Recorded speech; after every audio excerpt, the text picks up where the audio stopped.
everyone, my name is Bhargavi प्रकाश और हम साथ में पढ़ रहे थे फिजिक्स की पहली यूनिट जिसका नाम था इलेक्ट्रोस्टैटिक्स।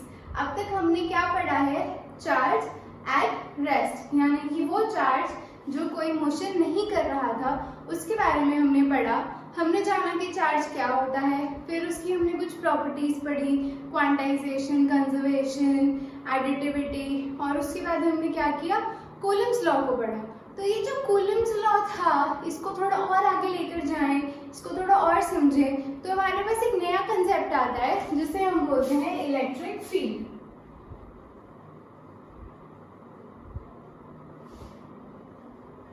अब इलेक्ट्रिक फील्ड क्या है? इलेक्ट्रिक का मतलब क्या हुआ? फिर से वहीं से कहां से आया? चार्ज से। और फील्ड का मतलब हिंदी में ट्रांसलेट करें तो क्या होता है? मैदान होता है। और मैदान कैसा होता है? बड़ा होता है। और क्या होता है? स्प्रेड होता है, यानी कि बहुत ही बड़ा एरिया किसके अराउंड? चार्ज के अराउंड। अब आप बोलोगे इसका मतलब तो ये हुआ कि ये एक चार्ज है हमारे पास और इसके आसपास हमारे पास क्या है? कुछ फील्ड है या फिर क्या है? मैदान है। अगर आप लिटरली इसको ट्रांसलेट करें तो ये जो हमारा कंसेप्ट है इसका ये मीनिंग निकल के आता है, बट ये हो कैसे रहा है? इसका मतलब क्या है और हमें पता कैसे लगा कि इस चार्ज के आसपास क्या है? इलेक्ट्रिक फील्ड है। तो इलेक्ट्रिक फील्ड को समझने से पहले ये समझते हैं कि ये कंसेप्ट हमारे पास आया कहाँ से। अब हमारे कूलम जी ने क्या किया था? वो क्या कर रहे थे? बार बार एक टेस्ट चार्ज को उठा के ला रहे थे। तो टेस्ट चार्ज ही हमारे क्या थे? बली के बकरे थे, यानी कि ये हमारे पास क्या था? Q0 था। ये क्या था? हमारा टेस्ट चार्ज था। तो ये जो हमारा बली का बकरा था इसे हम किसके पास लेकर के आए? एक पॉजिटिव Q चार्ज के पास। ये क्या है? हमारा एक पॉजिटिव चार्ज है और ये क्या है? हमारा टेस्ट चार्ज है। तो कूलम लॉ क्या कहता है? अगर एक चार्ज दूसरा चार्ज के पास है और उन दोनों के बीच कुछ डिस्टेंस है तो ये क्या करता है? उस पर क्या लगाता है? फोर्स लगाता है।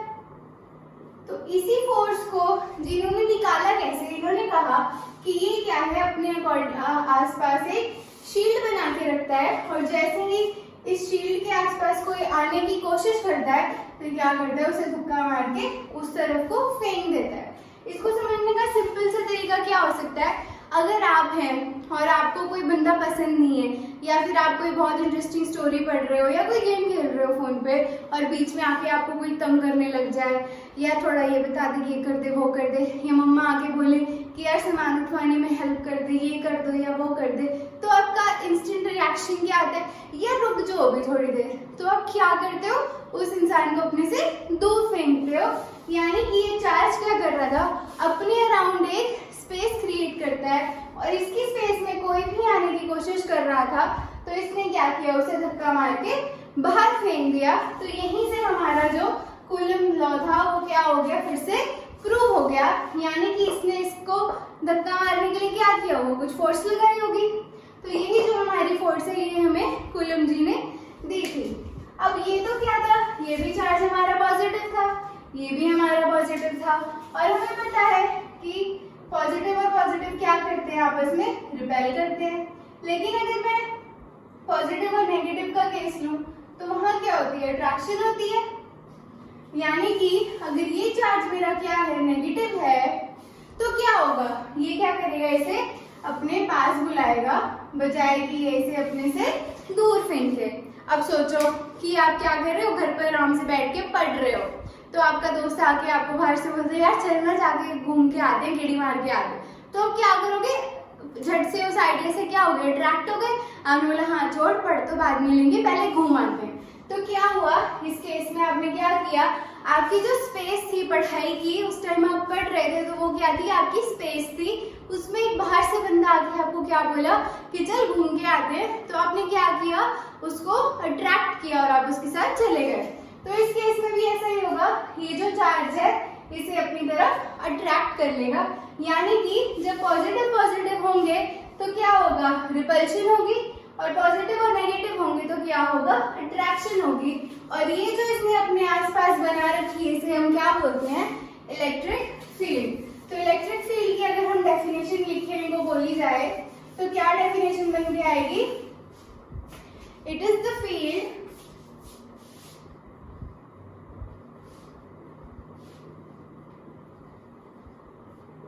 that spreads throughout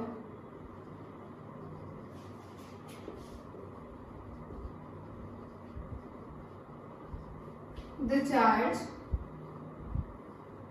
क्या लिखा मैंने कि क्या है, ये क्या है, एक फील्ड है.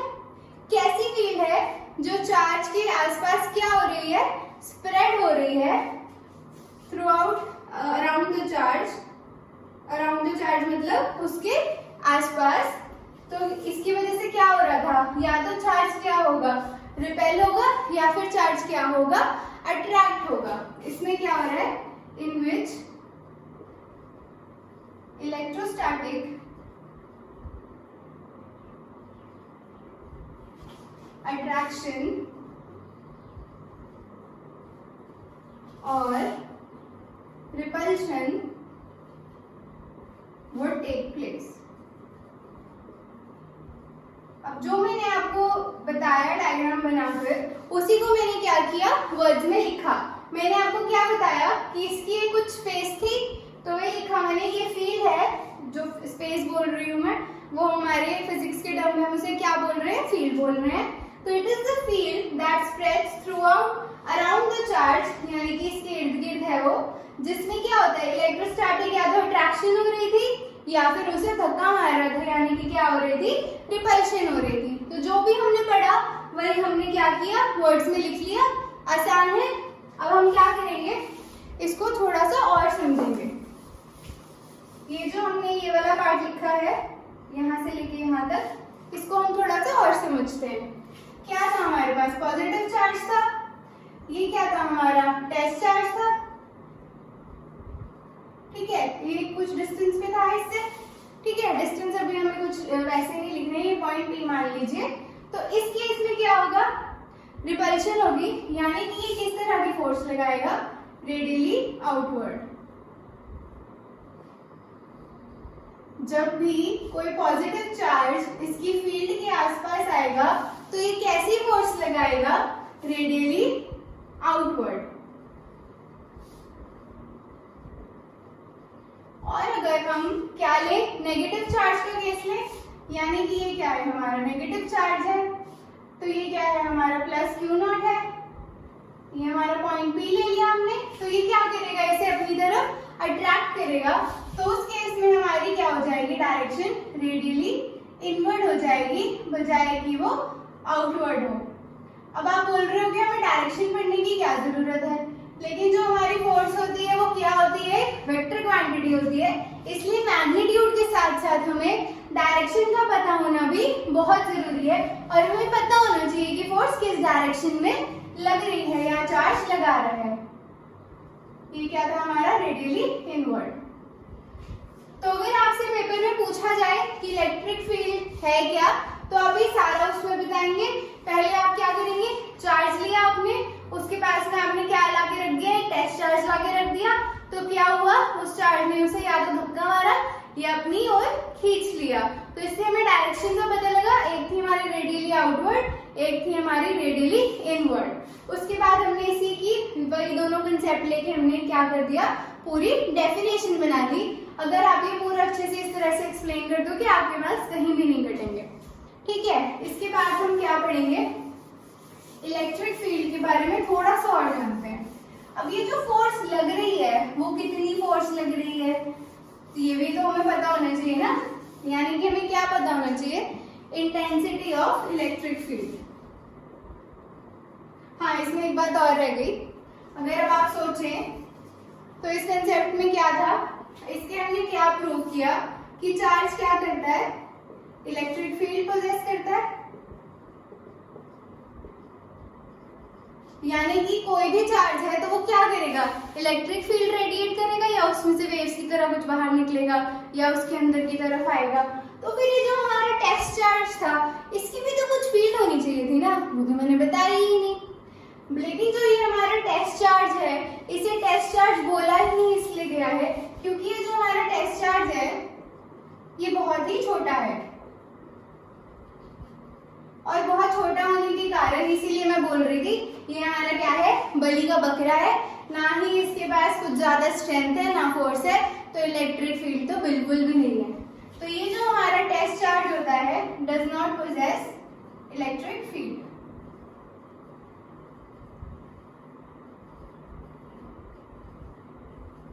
तो यहाँ से हमें एक और कंसेप्ट पता लग गया कि जो हमारा टेस्ट चार्ज होता है वो सिंपली हमारा बलि का बकरा है, ना उसके पास कुछ स्ट्रेंथ है ना फोर्स है ना कुछ है, कुछ नहीं करता है, ये जाके चुपचाप या तो अट्रैक्ट हो जाता है, ऐसे को धक्का मारे तो ये जाके धक्का ले लेता है और दूर हो जाता है, ठीक है। तो इसके पास खुद की कोई इलेक्ट्रिक फील्ड नहीं होती है। अब चलिए हम पढ़ते हैं अपनी इंटेंसिटी ऑफ इलेक्ट्रिक फील्ड के बारे में। अब ये जो इंटेंसिटी ऑफ इलेक्ट्रिक फील्ड का कंसेप्ट है ये क्यों आया होगा किसी के दिमाग में, थोड़ा सोचिए। क्या बोला मैंने, इंटेंसिटी ऑफ इलेक्ट्रिक फील्ड, नाम से ही क्लियर है। इलेक्ट्रिक फील्ड समझ आ गया क्या होता है, कौन सा वर्ड बचा, इंटेंसिटी। इंटेंसिटी का मतलब क्या होता है, कितना इंटेंस है। इंटेंस को हम और क्या बोल सकते हैं, स्ट्रेंथ बोल सकते हैं। यानी कि हमसे क्या पूछा जा रहा है कि इलेक्ट्रिक फील्ड कितनी स्ट्रेंथ लगा रहा है। अगर आप थोड़ा सा सोच के देखें इसमें, तो ये जो मैंने एरो लगाए हैं ये क्या हो रहे हैं, एक्सटेंड हो रहे हैं। तो इससे क्या समझेंगे, अभी कितनी दूर जा रही है, एक मतलब अगर ये मेरे पास चार्ज है, कितनी दूर तक इलेक्ट्रिक फील्ड लाइन का होगा, इसका जो हमारा घेरा होता है कितना होगा, 1 किलोमीटर, 10 किलोमीटर, 15 किलोमीटर, कितना हो सकता है। तो अगर आप इसका आंसर जानेंगे तो ये जो एक्सटेंड होता है ये इंफिनिटी तक फैली होती है। यानी कि ये हमारा इलेक्ट्रिक फील्ड को मैं ऐसे डिनोट करूंगी, electric field x tends till infinity. मतलब कि जो मेरी ये फील्ड लाइंस हैं ये क्या हो रही है, इंफिनिटी तक क्या है, फैली हुई है, ये कहीं तक भी दूर तक जा सकती है। मैं सोच रहा कि छोटा सा चार्ज हो तो कहाँ तक इलेक्ट्रिक फील्ड लाइन छोड़ेगा, कहाँ तक जाएंगी, इंफिनिटी तक जाएंगी। अगर आप मुझे बोले कि आपने तो बोल दिया हम कैसे मान लें, तो आइए मैं आपको ये वाला कंसेप्ट भी अभी प्रूफ करके देती हूँ। हमें क्या करना था, स्ट्रेंथ पढ़नी थी। स्ट्रेंथ पढ़ने के लिए वापस से एक्सपेरिमेंट में जाएंगे। एक्सपेरिमेंट क्या था, यहाँ हमने रखा अपना बकरा, यहाँ रखा हमने अपना बड़ा चार्ज, इन दोनों के बीच में कितना डिस्टेंस ले लिया, हमने R ले लिया। कूलम अंकल क्या कहते हैं, फोर्स कितनी होती है, Q1 Q2 अपॉन में R² होती है।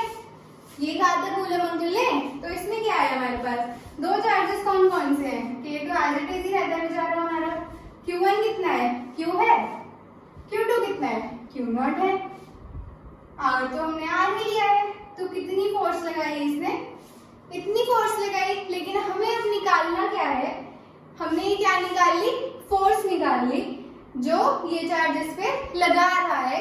लेकिन हमें क्या निकालनी है, इंटेंसिटी किसकी निकालनी है, इलेक्ट्रिक फील्ड की। तो जो इलेक्ट्रिक फील्ड की इंटेंसिटी होती है उसका फॉर्मूला देखते हैं क्या बनेगा।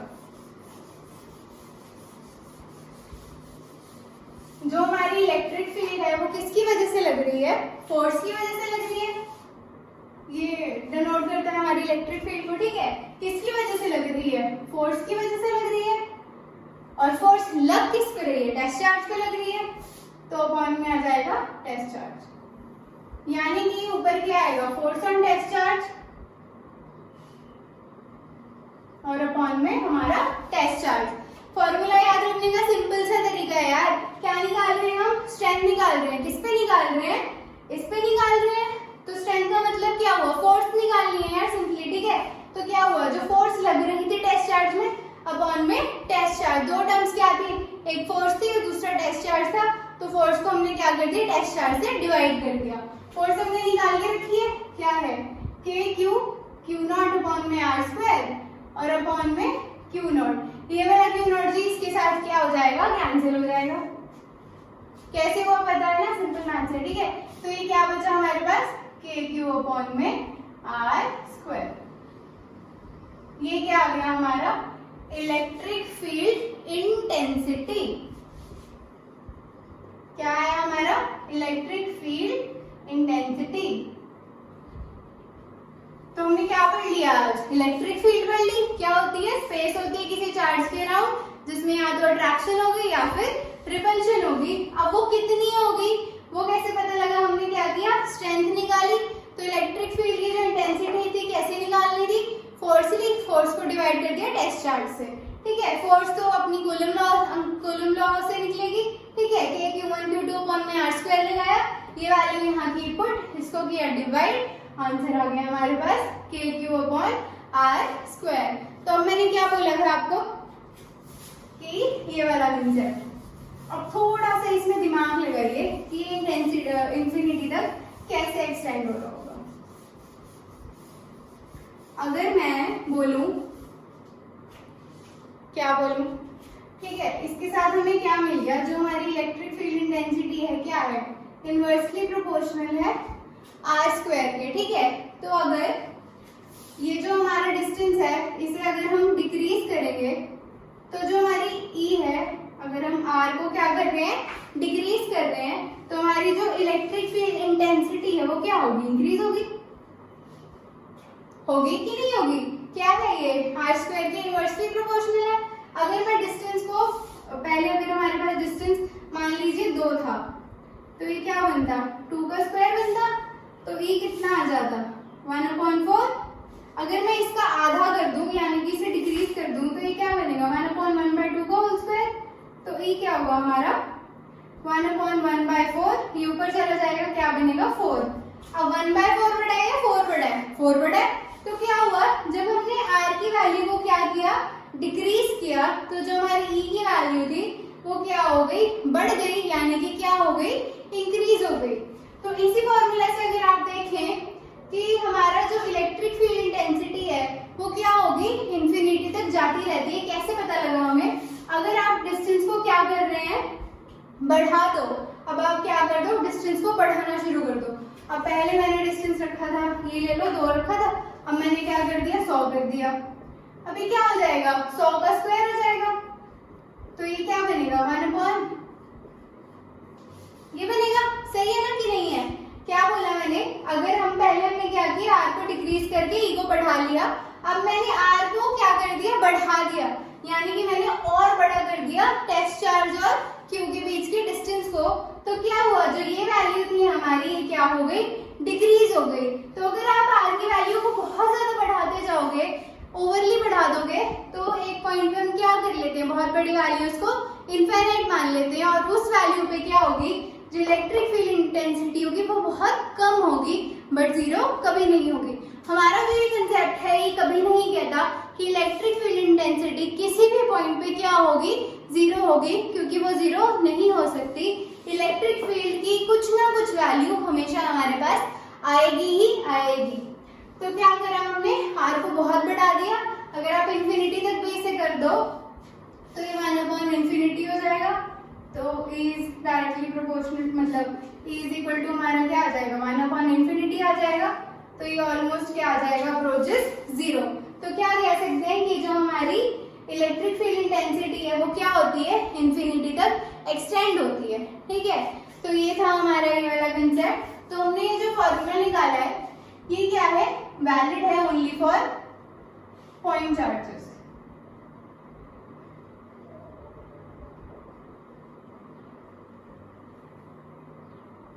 ठीक है, हमने क्या किया था, पॉइंट चार्ज लिया था। तो हमने सारा कंसेप्ट किसके लिए पढ़ा है, पॉइंट चार्ज के लिए पढ़ा है। तो ये जो हमारा फॉर्मूला निकल के आया है ये वैलिड भी किसके लिए है, सिर्फ पॉइंट चार्जेस के लिए। ठीक है, इसके बाद अगर हम E और r² के बीच ग्राफ बनाना चाहें तो क्या है, स्क्वायर वाली इक्वेशन है। कैसा ग्राफ बनेगा, पैराबोलिक ग्राफ बनेगा। तो कुछ इस तरह का ग्राफ आएगा हमारे पास, क्योंकि E क्या है, इनवर्सली प्रोपोर्शनल है r² के। ठीक है, अगर हम इसे जल्दी से इसकी, अगर हाँ, और मैंने एक और बात बतानी रहेगी, सेकंड में रख देते हैं सारा। हमने क्या पढ़ लिया, मैग्नीट्यूड तो हम फॉर्मूले से निकाल लेंगे। अब हमें क्या जानना है, जो इलेक्ट्रिक फील्ड इंटेंसिटी है उसकी जो डायरेक्शन है वो क्या होगी। ठीक है, तो डायरेक्शन के लिए हम क्या करेंगे, वापस से वो उठा लें अगर हम, तो इनके बीच का डिस्टेंस r था, पॉइंट बी पे हमारे पास एस चार्ज था Q0, और यहाँ पे हमारे पास था +Q। तो ये क्या थे, पॉजिटिव और पॉजिटिव थे। तो ये क्या करेगा, इसे धक्का मारेगा और उस तरफ फेंक देगा। तो ये किसकी वजह से हुआ, फोर्स की वजह से हुआ कि नहीं हुआ? क्या बोला मैंने कि ये चार्ज था और ये टेस्ट चार्ज था, दोनों क्या है, सेम साइन के, यानी कि क्या करेंगे, रिपेल करेंगे। तो ये उस तरफ जाएगा, यानी कि जो फोर्स की डायरेक्शन है वो अलोंग चलेगी ओपी। ठीक है, अब हमने जो फॉर्मूला पढ़ा है वो क्या कहता है, ये कहता है जो हमारी इलेक्ट्रिक फील्ड इंटेंसिटी है किसके इक्वल है, जो फोर्स लग रही है अपॉन क्यू नॉट है। तो इसका मतलब क्या हुआ, ये तो स्केलर क्वांटिटी है, तो इसकी डायरेक्शन भी वही होगी जहां हमारी फोर्स लग रही है, यानी कि इसकी डायरेक्शन भी इस केस में ऐसी ही होगी। अगर आप इसको इससे समझ नहीं आ रहा है तो जैसे कि मैंने आपको ये वाला एग्जांपल कराया था अभी, तो इसमें हमने क्या बोला था, ये हमारा प्लस क्यू नॉट था और ये प्लस क्यू था। तो इसकी डायरेक्शन कैसी आ रही थी इलेक्ट्रिक फील्ड लाइन की, रेडियली आउटवर्ड आ रही थी। आउटवर्ड आने का मतलब क्या हुआ, जो ये वाली थी डायरेक्शन, ये हमारी वही फोर्स की डायरेक्शन है। तो हम क्या कह सकते हैं कि जो इलेक्ट्रिक फील्ड है it has the same direction as force, यानी कि जिस डायरेक्शन में फोर्स लग रही है उसी डायरेक्शन में हमारी इलेक्ट्रिक फील्ड लगेगी। ठीक है, इसके बाद हम क्या कर लेते हैं, यूनिट्स निकाल लेते हैं इलेक्ट्रिक फील्ड इंटेंसिटी के। तो यूनिट्स निकालने के लिए क्या करना होता है, वैल्यू पुट करनी होती है सिंपली। ऐसा यूनिट निकालेंगे किसकी, ई की, इलेक्ट्रिक फील्ड की। ठीक है, तो इस फॉर्मूले में निकालेंगे तो बहुत कुछ पुट करना पड़ेगा, के क्यू आर स्क्वायर। ठीक है, ये फॉर्मूला छोड़ दो, हम क्या करेंगे इसमें पुट कर लेंगे। फोर्स की यूनिट क्या होती है, न्यूटन होती है। चार्ज की यूनिट क्या होती है, कूलम होती है। तो क्या आ गया आंसर, न्यूटन पर कूलम। ये क्या हो गई हमारी एसआई यूनिट हो गई किसकी, ई की। ठीक है, अब हमने क्या कर लिया, हमने पढ़ा इलेक्ट्रिक फील्ड के बारे में, उसके बाद हमने इंटेंसिटी निकाल ली, किस फॉर्म में, स्केलर फॉर्म में। अगर आपको यही इंटेंसिटी किस में निकालनी है, वेक्टर फॉर्म में निकालनी है, तो क्या करोगे, वेक्टर फॉर्म में निकालने का मैंने सिंपल सा तरीका बताया था यार। आगे बस एक क्या कर देना होता है, यूनिट वेक्टर क्या करना होता है, मल्टीप्लाई कर देना होता है। ठीक है, तो वेक्टर फॉर्म यहाँ निकाल लेते हैं। डायग्राम सेम ही रहेगा, बस ऊपर क्या लग जाएगा, वेक्टर लग जाएगा। ठीक है, तो एफ तो ये हमारा है क्या वैसे, के क्यू अपॉन में आर स्क्वायर है। यहाँ पे आर का ही यूनिट वेक्टर लगेगा, इनटू में आर कैप। यूनिट वेक्टर क्या होता है, वही वेक्टर अपॉन इट्स मैग्नीट्यूड, यानी कि आर कैप क्या है, वही वेक्टर अपॉन उसका मैग्नीट्यूड। तो ये क्या बन जाएगा, के क्यू अपॉन में आर स्क्वायर इनटू में आर वेक्टर अपॉन आर। ये इसके साथ क्या हो जाएगा, मल्टीप्लाई हो जाएगा। तो के क्यू आर वेक्टर अपॉन में आर क्यूब। ठीक है, फॉर्मूला एकदम सेम है, ये मत बोलना यार कि यहाँ तो आर स्क्वायर था यहाँ क्यूब बन गया तो ये ग्राफ गलत हो गया, ऐसा कुछ नहीं है। ये जो हमारा आर आया है किसकी वजह से आया, वेक्टर में कन्वर्ट करने की वजह से। ये जो आर है हमारा आर कैप वाला आर है, इसका आर नहीं है। तो जो एक्चुअली ग्राफ चलेगा और ये कैसे वेरी करेगा, inversely proportional to R square ही वेरी करेगा, इस तरह से वेरी नहीं करेगा। ये हमने सिर्फ रिप्रेजेंट किया है किस फॉर्म में, वेक्टर फॉर्म। ठीक है, तो हमने क्या कर लिया, वेक्टर फॉर्म में इसे कन्वर्ट भी कर लिया। ठीक है, हाँ, और एक और बात, अब हम जब न्यूमेरिकल कर रहे थे तो क्या कर रहे थे, हम क्या कर देते हैं, साइन ड्रॉप कर देते हैं। लेकिन अगर आपको इलेक्ट्रिक फील्ड इंटेंसिटी निकालनी है किस फॉर्म में, अगर हमने निकालनी है वेक्टर फॉर्म में, तो वेक्टर फॉर्म के केस में आप क्या करोगे, साइन को साथ लेकर चलोगे।